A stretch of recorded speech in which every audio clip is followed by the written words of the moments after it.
Meus irmãos, a paz do Senhor, Deus abençoe a sua vida, a sua casa mais uma vez, nesta tarde de domingo abençoado. Acabamos de retornar da igreja, vimos para casa e estamos aqui mais uma vez para gravar uma palavra de Deus para o seu coração. Bom, não há outro lugar tão satisfatório, tão maravilhoso, tão gostoso de estar, a não ser na casa de Deus. Deus é bom e nos proporciona isso. Eu já peço aí a sua ajuda, meu amigo, minha amiga, que me assiste, que me ouve, de qualquer lugar do nosso Brasil, fora dele. Já dá uma forcinha para nós aí, deixe seu like, tá bom? Deixe aí o seu joinha, ative as notificações, nos ajude aí nesse trabalho aí do nosso canal, tá bom? Quer gravar aqui devocional da parte de Deus para a sua vida, tá bom?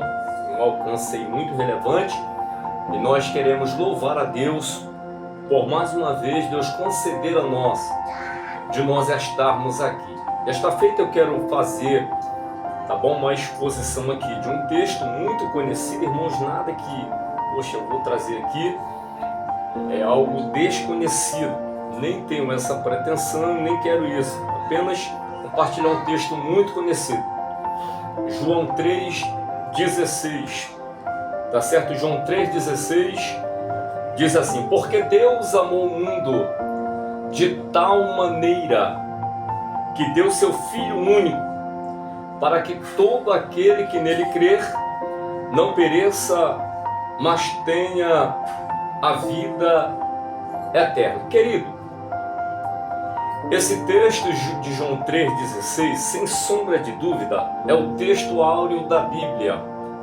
é o texto áureo da palavra de Deus, é o mais conhecido, é o mais lido, prescrutado e o mais traduzido da Bíblia Sagrada. Quem é que nunca ouviu falar acerca de João 3,16?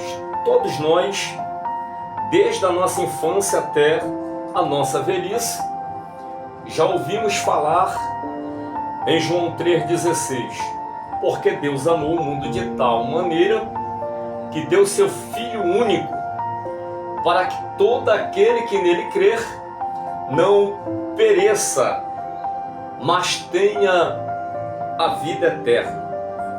Esse texto, esta palavra, ela está dentro de um contexto de uma conversa, quase ninguém cita isso, com um mestre, com um rabi, chamado Nicodemos. Nicodemos não era só um mestre em Israel. Nicodemos era alguém que ocupava uma cadeira em Israel, no Supremo Tribunal Federal, o edifício mais notório, mais famoso, ou a posição mais elevada de um homem daquela nação, era ocupar a cadeira do Supremo Tribunal Federal judaico. Então Nicodemos, logo nós entendemos que ele não é só um mestre, ele não é só um rabi, ele é alguém que ocupa uma posição na hierarquia teológica, teocrática da nação judaica, da nação de Israel. É um homem de grande importância, relevância.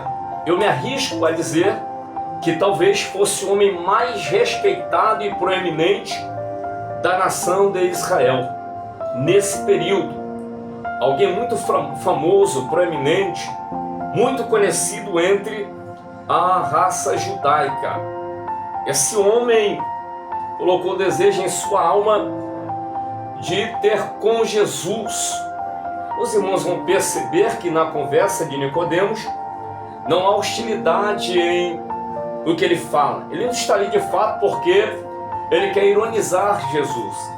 É porque, de fato, Nicodemos tinha uma respeitabilidade, uma simpatia pelo ministério terreno do mestre, do rabi, do Raboni da Galileia, chamado Jesus de Nazaré. Então, a curiosidade, eu quero saber como é que ele pensa, quem é esse homem.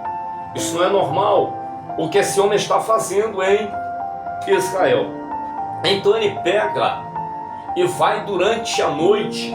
Quero entrar aqui nos pormenores, porque não é uma devocional, é rápido, mas ele vai à noite para não ser visto. E aí há um campo fértil de debates. O porquê que ele vai à noite não é a minha intenção, mas ele vai lá para ter um diálogo com Jesus. Interessante é que nesse diálogo ele vai perguntar a Jesus algumas questões e o Senhor vai responder.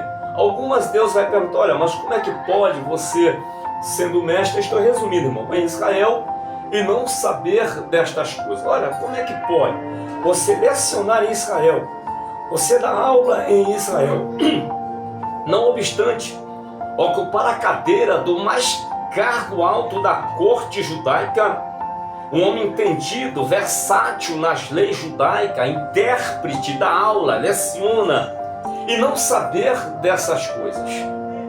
Aí Jesus disse: Nicodemos, é necessário te nascer de novo, ou seja, a expressão no grego é nascer do alto, é nascer de cima. Lógico que Jesus estava se referindo ao novo nascimento, ao espiritual, a algo mais transitório, a algo mais transcendente, a algo mais profundo. Mas Nicodemos, ele não consegue assimilar a riqueza, o nível da altitude da voz de Jesus com que o Senhor fala para a sua pessoa, cujo nome é Nicodemos. Ele não vai entender nada. Ele vai então ser leigo naquilo que o Senhor fala para ele. E aqui entra o conceito ou o contexto acerca do novo nascimento. Jesus disse: olha, é necessário tu nascer de novo. Ou seja, Jesus vai inserir ele num contexto que, para se nascer de novo, ele vai inserir o contexto batismal. A palavra batismo aqui é bapetismo, né? É bapetismo ou bapetismo no grego, que traz a ideia de pegar um pano branquinho, e pegar numa cor vermelha, numa lata, num objeto, numa bacia cheia de uma tinta vermelha, e pegar esse pano e imergir, até que esse pano fique vermelho, ou seja, até que ele fique totalmente emergido, vermelho, vermelho.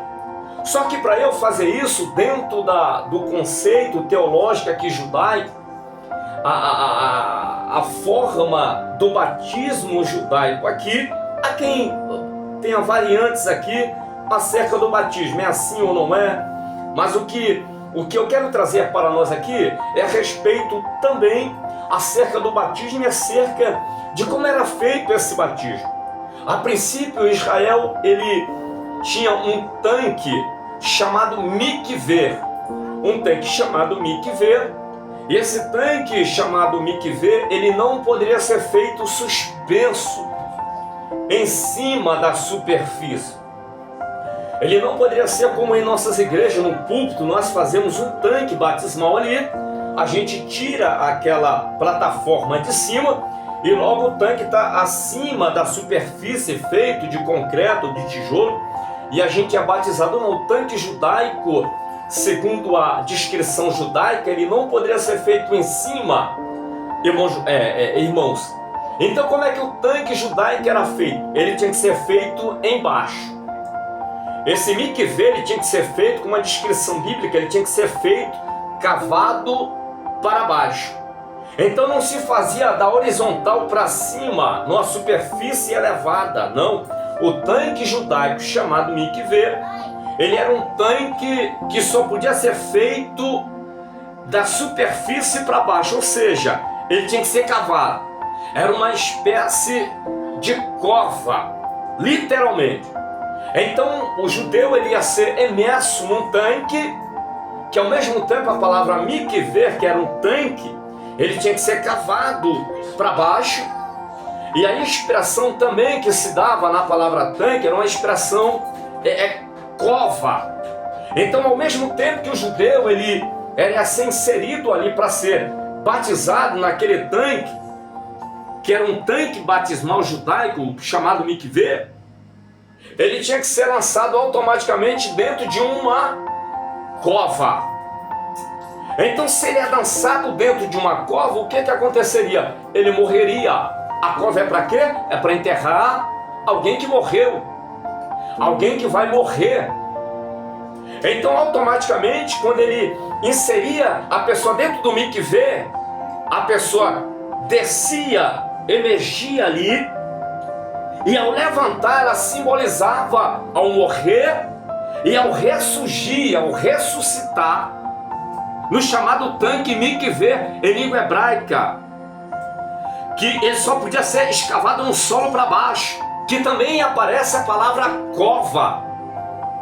E o interessante é que quando ela era inserida, o mestre descia ela nas águas, quando ela levantava, ela ressurgia uma nova pessoa, uma nova criatura, uma nova pessoa. A sua vida havia, aquele amparato velho, aquele pretexto velho havia ficado, e agora surge uma nova pessoa. Uma nova pessoa, uma nova identidade, uma nova mente. Ela emergia novamente. Interessante é que a expressão cova em língua hebraica, ela também é da onde vem a palavra ventre. A palavra ventre vem da palavra também cova. Ao mesmo tempo em que aquela pessoa ela emergia na cova, era Deus dizendo, elas também, que significava ventre, era Deus dizendo, ela vai nascer de novo. Ora, a palavra cova também é de onde se origina a palavra ventre. Então ventre é lugar de quem? É de gerar o quê? É de gerar vida. Então quando ela batia na cova, ela estava sendo o quê?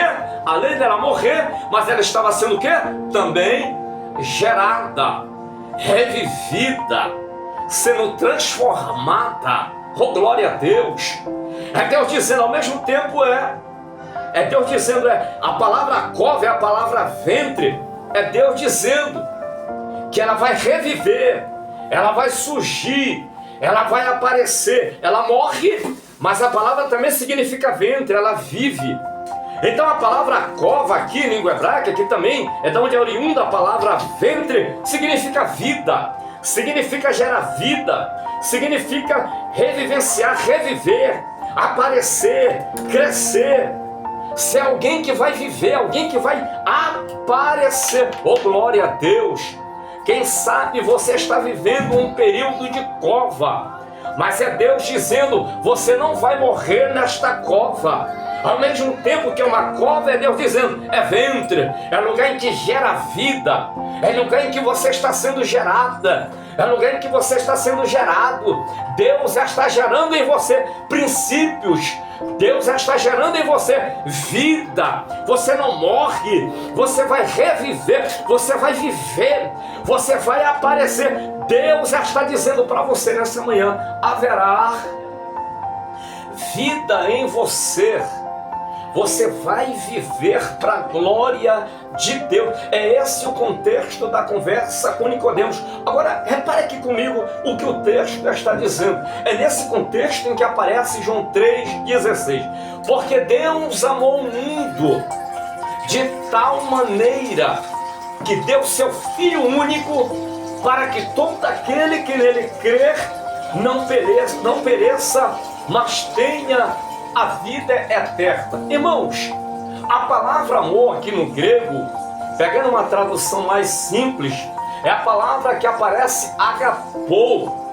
E agapou significa gostar muito, amar eternamente, ficar muito satisfeito, contentar-se com algo. A palavra amor é isso, é amar, é gostar muito. Mas essa palavra agapô, ela vem de uma raiz do grego, que segundo alguns intérpretes, a expressão, a tradução dessa palavra é chamada airo, Diga airo, é airo. E a palavra airo, no seu sentido, no seu significado, significa levantar, erguer, colocar para cima, levantar, também sustentar. E sustentar aqui, segundo a tradução do grego, é sustentar literalmente com pão e água. Isso significa dizer, se você ver alguém na masmorra, na miséria,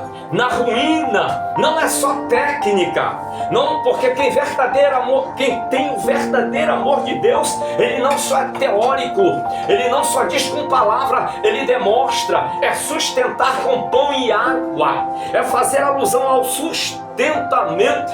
Deus não nos chamou, meus irmãos, para viver uma vida estereotipática, de aparência, dizer que faz, mas não faz. Quem ama de verdade, ele sustenta.